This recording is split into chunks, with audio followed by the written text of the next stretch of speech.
Hello everyone and welcome to our monthly review of the economy. This month the focus is on the budget for the fiscal year 22-23. The economy was gradually beginning to recover, but at the same time the global environment was turning extremely risky and uncertain.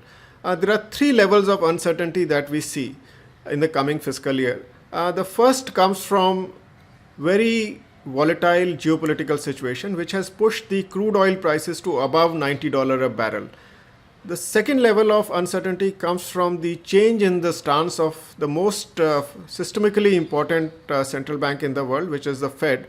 The Fed is now expected to complete its tapering by March and raise interest rates anytime soon. If it further surprises, I think that will create volatility for capital flows as well as for currency markets. The third level of uncertainty that we face still comes from COVID-19, which is lying low right now, but is not defeated. So I think in this environment, the budget decided to prioritize spending on infrastructure for pushing up the investment cycle rather than on focusing on redistributive policies. The budget creates fiscal space for spending on infrastructure-focused investments in order to boost growth in the following two ways. Number one, it delays the fiscal consolidation process. The fiscal deficit of the central government is now expected to come down to 4.5% of GDP only by 25-26. The second thing it does is it normalizes the expenditure that it had to increase in the wake of the pandemic. For instance, the subsidies on food, subsidies on fertilizers, I think all these are being trimmed back, and overall subsidy bill of the government is now coming down by 26% in 22-23. Now, both these measures allowed fiscal space for spending, and government has utilized this for spending on investments. But how much? Central government can influence investment spending in three ways. Number one, it can directly allocate money for investments.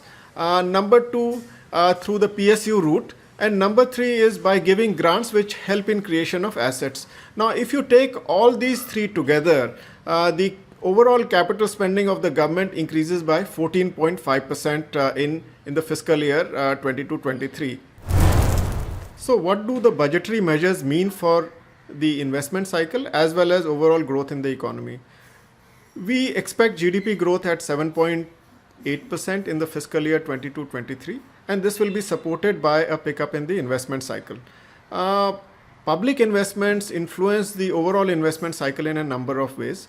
Government is still a large investor, and I think it has, by investing in infrastructure, it also encourages the private sector to chip in. Private sector, particularly the large corporates, have deleveraged themselves and are primed up for undertaking new investments. They can re-leverage themselves, but they would be a little shy of doing so because of uncertainty in the economy, and also because in the previous investment booms, the private corporate sector ended up over-investing. So in this environment, it becomes very important for the government to stoke the investment cycle. As a result of this, and also because of additional measures like the PLI scheme, which also encourage private sector, we should expect a gradual pickup in the overall investment cycle, which is going to be positive for the economy in the short run, but also in the medium run. A word of caution here, just merely allocating money for investments is not enough. The government also needs to ensure that there are no cost overruns, there are no time overruns, and it's completed in a timely manner to get the full benefit out of its efforts. Thank you very much for listening in. See you next month.